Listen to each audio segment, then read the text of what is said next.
You're listening to The Bible Guys, a podcast where a couple of friends talk about the Bible in fun and practical ways. Here we are. We're back. We are back. The Bible Guys are back in the house. The Bible Guys plus one. Plus one, yeah. With a special guest, Wesley Woods. I'm Jeff Forster. I'm half of the normal, the regular, normal. Normal's not, that's not the correct word. Let me restate that. Part of the regular Bible Guys. Chris Arba is out today this week with us, but we have Wesley Woods is in the house with us. And so it's going to be even better. Even better, maybe.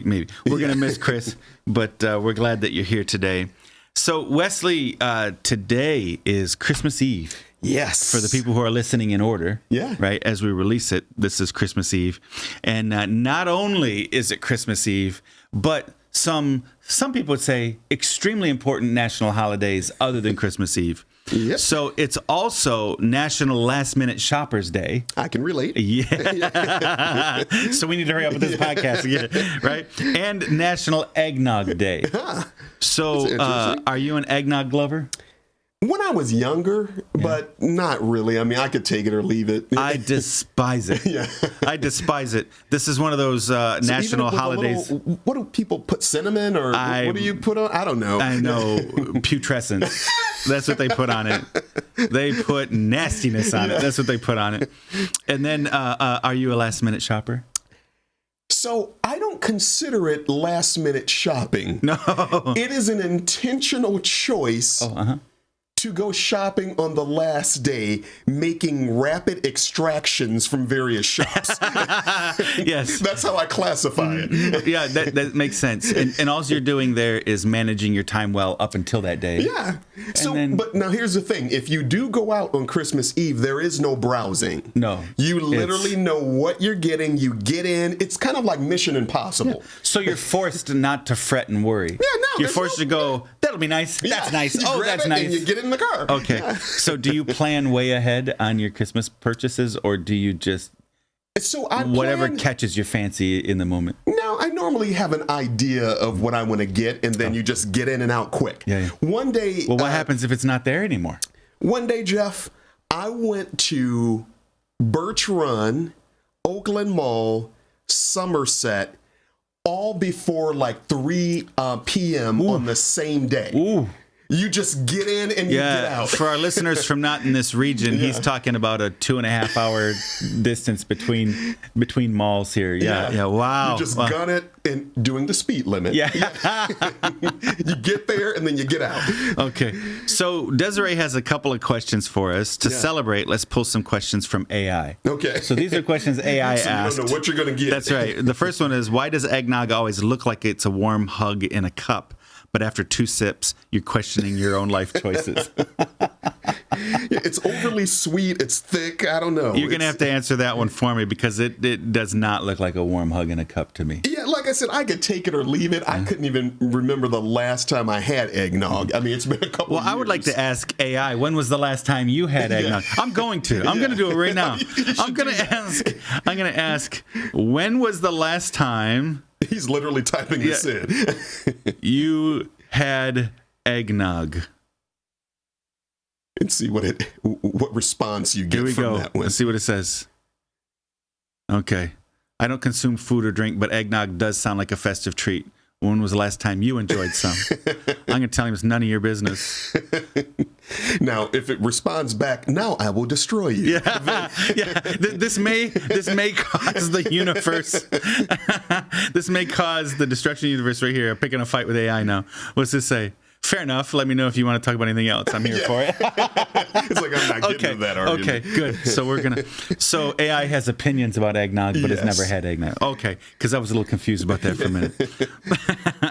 Okay, and then the second question is there a special badge of honor for last-minute shoppers, or do we just get gold star for stress-induced survival? That sounds to me like what you're doing. Yeah, but see, it's not stressful for me. Yeah. It's like completely non-stressful. You have your list. Yeah. You go in, you get the item, get out. Okay. Now, it would be stressful if I didn't have an idea and then I'm browsing. Okay. Then, there's no time for that. Stores close at 5 Do you or do 6. all of your Christmas shopping on Christmas Eve? Every bit. Every bit of it. Yeah. For your mom, For everybody. for your family, for your wife, for got your the daughter. And Okay. you go in and you just bam, bam, Your bam, dad, bam, get out. your dad. Okay, okay. When I see him after Christmas, I'll be like, okay. You know, he picked that out in 3 minutes. Yeah. Now, here's the part of that, though. The wrapping aspect of it, that happens like at 3 a.m. Oh, yeah. Yeah, that's the worst part of it. Okay. Well, there you go. AI had some opinions about Christmas. These 2 big holidays that also go along with Christmas Eve: National Last Minute Shoppers Day, National Eggnog Day. If you are a last minute shopper and you stop off for eggnog, maybe you should let us know. Write it in the comments today. And that was something. Yeah, I think they should mail you eggnog. No, no, do not do it. I will pour it down the drain. It's one of the most despicable things I think that's ever been invented. This is almost like a what did Chris hate moment. It is. Yeah. You want to know what made Jeff mad this week? Eggnog. Yeah. Eggnog makes me mad this week. That's it right there.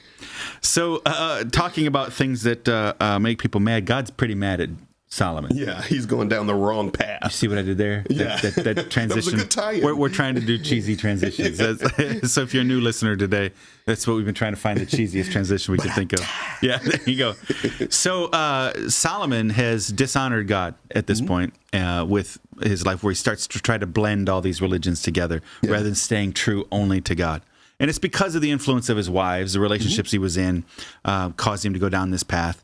And then God says, listen, I'm going to take the kingdom away from your family. I'll let you keep 1 tribe, 2. He keeps part of Benjamin and Judah.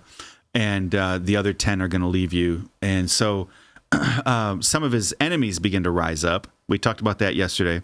But then it says here in 1 Kings chapter 11, verse 26, it says, another rebel leader was Jeroboam, son of Nebat, one of Solomon's own officials. Yeah. He came from the town of Zereda in Ephraim, and his mother was Zeruiah, a widow. This is the story behind his rebellion. Solomon was rebuilding the supporting terraces and repairing the walls of the city of his father David. Jeroboam was a very capable young man, and when Solomon saw how industrious he was, he put him in charge of the labor force from the tribes of Ephraim and Manasseh, the descendants of Joseph. One day, as Jeroboam was leaving Jerusalem, the prophet Ahijah from Shiloh met him along the way. Ahijah was wearing a new cloak. The 2 of them were alone in a field, and Ahijah took hold of the new cloak he was wearing and tore it into 12 pieces. Then he said to Jeroboam, take 10 of these pieces, for this is what the Lord, the God of Israel, says. I'm about to tear the kingdom from the hand of Solomon, and I will give 10 of the tribes to you. But I will leave him 1 tribe for the sake of my servant David, for the sake of Jerusalem, which I have chosen out of all the tribes of Israel. For Solomon has abandoned me and worshipped Ashtoreth, the goddess of the Sidonians, Chemosh, the god of Moab, and Molech, the god of the Ammonites. He has not followed my ways and done what is pleasing in my sight. He has not obeyed my decrees and regulations as David his father did. But I will not take the entire kingdom of Solomon at this time. For the sake of my servant David and the one whom I chose and who obeyed my commands and decrees, I will keep Solomon as leader for the rest of his own life. But I will take the kingdom away from his son and give 10 of the tribes to you. His son will have 1 tribe, so the descendants of David, my servant, will continue to reign, shining like a lamp in Jerusalem, the city I have chosen to be the place for my name. And I will place you on the throne of Israel, and you will rule over all that your heart desires. If you listen to what I tell you and follow my ways and do whatever I consider to be right, and if you obey my decrees and commands as my servant David did, then I will always be with you. I will establish an enduring dynasty for you as I did for David, and I will give Israel to you. Because of Solomon's sin, I will punish the descendants of David, though not forever. Solomon tried to kill Jeroboam, but he fled to King Shishak of Egypt and stayed there until Solomon died. The rest of the events in Solomon's reign, including all of his deeds and his wisdom, are recorded in the book of the Acts of Solomon.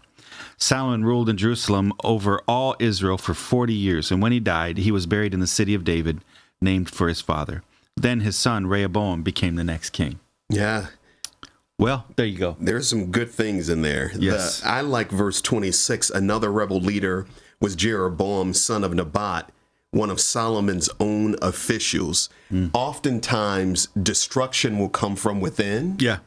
So he was on the wrong path, and it wasn't some like outside invading force. It was literally someone in his own camp that caused this to kind of unfold. Yeah. So I think that's very interesting. When you're on the sin path, it's going to come from within. It's not some exterior item that's going to bring you down. Right. Yeah. And it wasn't that Jeroboam did anything bad. Yeah. He didn't. He was just working hard. Yeah. As a matter of fact, it says that Solomon recognized, man, this guy is a hard worker. Yeah. He's very capable. He's a young leader, and he was very industrious, right? Those are the words. He's young, he's capable, he's industrious. And so Solomon put him in charge of the entire labor force of the tribes of Ephraim and Manasseh, which are the descendants of Joseph, right? Yeah. So Ephraim winds up being, apart from Judah, Ephraim's the most powerful and influential tribe in the northern tribes. So there were 12 tribes of Israel. If you don't remember this, let's talk about this just a second. Yeah. So when Israel gets its name from Jacob, God changed Jacob's name to Israel, right? And then Jacob had 12 sons. And the 12 tribes of Israel are the families of the 12 sons. Now, the Levites didn't have tribal land. The Levites were set aside to serve the temple, to serve in the synagogues, those kinds of things, right? To serve the people on a religious basis. And then Joseph doesn't have a tribe. Instead, Ephraim and Manasseh, Joseph's sons, each get a tribe, right? And so that's how you get the 12 tribes. All the tribes are basically cousins. Yeah. Everybody's cousins. Yeah. And they wind up taking different parts of the nation of Israel after they crossed the Jordan with Joshua. Yep. And they began to, what happened was Joshua kind of took a map and he divided the nation, the land, based on the size of the tribes and how powerful they were. And they were assigned to go and defeat the enemies in that area. And then they settled in those towns, in those villages, in those fields, and they managed their own space. So they kind of had this coalition of tribes. It was the nation of Israel. Yeah. They each had their own governors. They each had their own leaders. Kind of like states, essentially. Yeah, that's states exactly right. Within a country. Yeah. Choosing to cooperate. Yeah. Right? So they were the United States of Israel is kind of how it would have been, right? So the states were sovereign, and then they had a king over them. It's kind of, so these tribes. So what happened was Ephraim was the most powerful tribe in the northern 10, and Judah by far the largest and most powerful tribe in the south, along with Benjamin. And Judah protects Benjamin, takes care of Benjamin. So oftentimes Benjamin and Judah are mentioned as one tribe because they shared a border and you couldn't really separate between one and the other. And Benjamin was so small. Yeah. So that's what happens. So then here is this young man. He's clearly the elite leader of the workers of Ephraim and Manasseh. Solomon goes, I love this guy. He's great. Yeah. He's such a good leader. And then God sends a prophet to Jeroboam and says, listen, God also saw in him, hey, you could be a good leader. And God makes a similar promise to him that he made to David and to Solomon. Yeah. If you follow me, I'll make a great nation under you, and your family will be rulers forever if you follow me. The opposite is true too. If you disobey me, same thing's going to happen to you that is happening to Solomon today. Yeah, there's one little point in here that I kind of find humor in the Bible. In the fact that it's very subtle, and we may have just, if you're reading the Bible, you may have just glanced over it. But it says, and Ahijah was wearing a new cloak. The two of them were alone in the field, and Ahijah took hold of the new cloak he was wearing and tore it into 12 pieces. Now, if I'm going to meet someone and I got a new leather coat, I don't know if I'm going to rip that up. Not that one. Yeah, I'll rip up the old one that I'm not using. But I just thought that was funny. Yeah, I wonder if the Lord told him, hey, did you say Ahijah? Ahijah. I think I might have said Ahijah. Yeah. He said, hey, I want you to run down to Macy's real quick. Find yourself a nice new coat. Yeah. I want you to have it because you got an important meeting. Yeah. And he goes, oh, okay. Yeah. So he runs down to Macy's, he gets himself a new coat. He goes over to Jeroboam, and the guy goes, okay, here's what I want. I'm going to tear it in 12 pieces. Yeah. Come on, man. Yeah. But we see that happen often in the Bible, where it's almost as if God is testing us with things. Yeah. What's more important, me, what I told you to do, or is it the thing? Yeah. So I just thought that was very interesting. And so this single garment, kind of is supposed to represent all of Israel. The tribes, yeah. And then he said, tear it in 12 pieces, and then 10 of them are going to go with you, Jeroboam. So that'd be an uncomfortable moment. quite honestly, because there is no real indication until afterwards. There's no real indication that the people hated Solomon. Yeah. Right? Israel prospered. Everything was great. Solomon worked them hard, and they were ready for a little bit of a break, certainly. But and they drove. He was a real driven leader, and so I think the people were getting fatigued. But there wasn't like this animosity. David had almost perpetual danger, even from within. Yeah. Right, because he was a warmongering kind of a guy, and he had a lot of fighter warriors around him all the time. But Solomon was more clever and more diplomatic, and it seemed like things were far more peaceful. Yeah. So it must have been weird to Jeroboam to suddenly find out. We don't have any indication that he had aspirations to take the kingdom or to be the king. Yeah. Right? Everybody knew that Solomon was chosen and that God had promised David that his kingdom would reign forever, right? All these things. And so I think that this must have been a really weird thing for him to hear it. Maybe similar to David, when David was anointed. Yeah. David, just a boy following his sheep, taking care of his dad's business, the youngest of all the sons in his family. And Samuel comes and anoints him and says, "You're going to be the next king." It must have been weird for David because David's like, "We already have a king. Yeah. How's this going to work?" Yeah. Right? And then all of Israel knew the stories. They would rehearse all the stories of David. All the children would have grown up knowing the stories. And so here's David, anointed king, and running from Saul for decades. Decades he's running from Saul. And I wonder if Jeroboam's like, "Oh no." Yeah. I'm not even sure I want this job. Yeah. Right. So it's sometimes God just chooses you to do a thing. And even when you're not looking for it, and Jeroboam had to have the courage to say, "Okay, God, I will follow you. I'll do what you told me to do." But here's the interesting thing, Jeff, along the lines of what you're talking about. In verse 33 at the end, it's talking about obedience. I think for a lot of people, it can be difficult to be obedient when you can't see the next steps. Oftentimes, God doesn't tell us. He'll give you the initial command, then we have to trust him and have faith that everything is going to work out. But oftentimes, we as human beings, we want the first step, and then we want a diagram, and then GPS coordinates, and then a line graph of how all this is going to pan out and work out, and how God is going to do it, when he's going to do it, where the money is going to come from, how he's going to fix it. And God is saying, "I'm not giving you any of that. No. I just want you to do step one." Right. And it's just difficult for a lot of people. I've developed the habit of trying to do whatever the next thing is God wants me to do, right? Yeah. And I don't always do it. But as your faith grows and as you grow in maturity and as you become more and more convinced that God keeps his promises and that God causes all things to work together for good for those who love him and are called according to his purpose, Romans 8:28, all those things, the more you become convinced that God's going to follow through, the less fearful you are about 6 steps down the road, right? Yeah. So I've tried to do that in my life. So a number of years ago, was it 2020? I don't know if you heard, 2020 was kind of a rough year. It's like a blur. Yeah. That was a rough year. Yeah. So right at the end of 2020, COVID's going on, everything's shut down. No one knows what to do. And we were on a really great roll at Heritage Church, right, prior to this. And so things were going great, and all of a sudden the whole world just kind of collapses around us. And then at the end of 2022, I found out I had cancer at the time. And I've got all these plans. I'm fairly young, especially at the time. I was still in my 40s.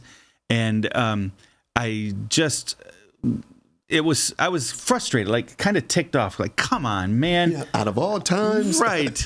And I felt like I had more I wanted to do, and I was frustrated with that.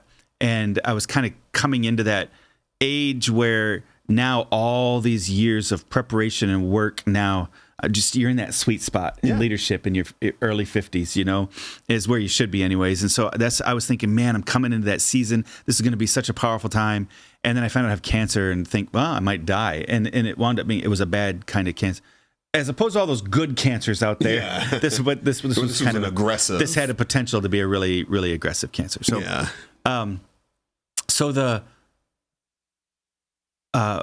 doctor comes in, he says, "Hey, I got bad news, and it could be bad," and all these things. And I left, and we shed some tears and all those things. But then very quickly, I just had this sense from God. God didn't speak out loud, but it's a very strong sense that God said, "Hey, listen, just do the next thing." Yeah.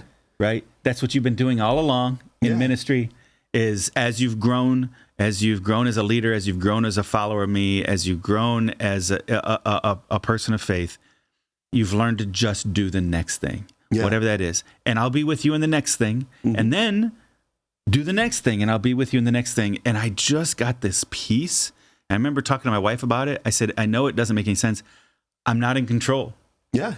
And by the way, control is an illusion anyways. Yeah. Even as much as you try to control your budget and try to control your schedule and try to control your children and your relationships and your career, control is an illusion.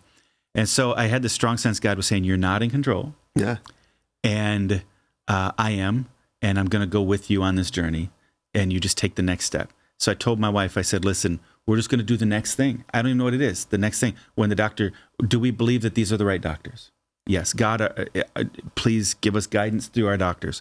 I wound up having a surgeon friend who specialized in my circumstances that had just retired. And so I started sending all my charts to him too. Yeah. So I always was getting a second opinion. Yeah. And as long as his opinion and my doctor's opinions or my surgeon's opinions, whatever, aligned, then okay, I believe that this is what. So we're going together on this journey, and the doctor would say, okay, I need you to go to this appointment. Okay, I go to that appointment. I need you to make this phone call. I make that a phone call. Go to this appointment, get these scans. I go to that thing. All right, we're going to do this surgery on this day. We're going to do these things. And I just decided I was going to do the next step. I couldn't think 20 steps ahead. Yeah. I wasn't in control of those. I didn't even know what they were. And I'm telling you, God gave us a piece of just doing the next thing. And I think that when you're not sure about the future, you just pull back and go, God, I'm trusting you for whatever you show me to do next, I'll do that thing. Yeah. And so coming out of the end of it, from the day I found out I had cancer to the day I had my surgery, miraculously was only 24 days. And this was during the COVID season when they were canceling all types of... So my surgeon told me there were 160 nurses out of the hospital at the time. Yeah. Right? Out of the hospital, that hospital system. And he had to piece together his surgeon team because he couldn't get all the surgical team that he normally used. Yeah. And then he had to use a different hospital than he usually used because of the equipment he needed. Yeah. Was only available in that hospital at that time. It was phenomenal how God worked all those things out. And in 24 days, and thank God, because God rescued me, it didn't spread. I'm cancer-free today, all those things. And we got it just in time. The doctor was really clear on that. We got it just in time. So you just follow the next step, whatever the next step is, and God gave peace. So now I have a friend who's struggling with cancer, and he came to me and said, what do I do next? And I said, just do the next thing. Yeah. Whatever, just follow God. You've been following God up to this point. Up to this point. You have never actually been in control of your life. And so just do the next thing. And this is it for Jeroboam. Solomon, of course, does what David did, or what Saul did, and others. They tried to kill Jeroboam. So Jeroboam flees. That's the next thing. Right? He just does the next thing that God shows him to do. And God had already made this promise. Now Jeroboam is going to fulfill that promise. Nothing is going to disrail God's commitment or promise to Jeroboam at this point. And so even though Solomon, the wisest man in the world, tries to kill Jeroboam, God helps him escape, gets him down to Egypt, and he stays there until Solomon dies. Yeah. And then after that, it all comes off the rails. So. And then I want to toss this in really quick, Jeff, verse 38, because I think this is a culmination of everything that you just said. Right. When it says, if you listen to what I tell you and follow my ways and do whatever I consider to be right, and if you obey my decrees and commands, as my servant David did, then I will always be with you. Yes. And I think that's the key. When you obey God, he is right there by your side every single time. Right. I don't really have any right to expect him to be by my side when I'm doing my own thing. Yeah. Or when I'm disobeying his word. So, you don't obey God's word so you can go to heaven, but God promises to bless you in this life when you're obeying his word, right? And so here he's promising to go with you and be with you every step of the way. Yeah. Didn't say what always makes sense. He said to obey him. That's right. That's right. And so, hey, that's the lesson, I think, from this segment right here from Jeroboam. So it's going to get kind of crazy over the next little while. I think we're going to pivot for a few minutes, for a few days, and get into some of the struggles I think that you see Solomon having emotionally and spiritually in the book of Ecclesiastes, which is written probably about this time. So we're going to pivot to that tomorrow on the Bible Guys. So thank you for joining us today, and we'll see you tomorrow.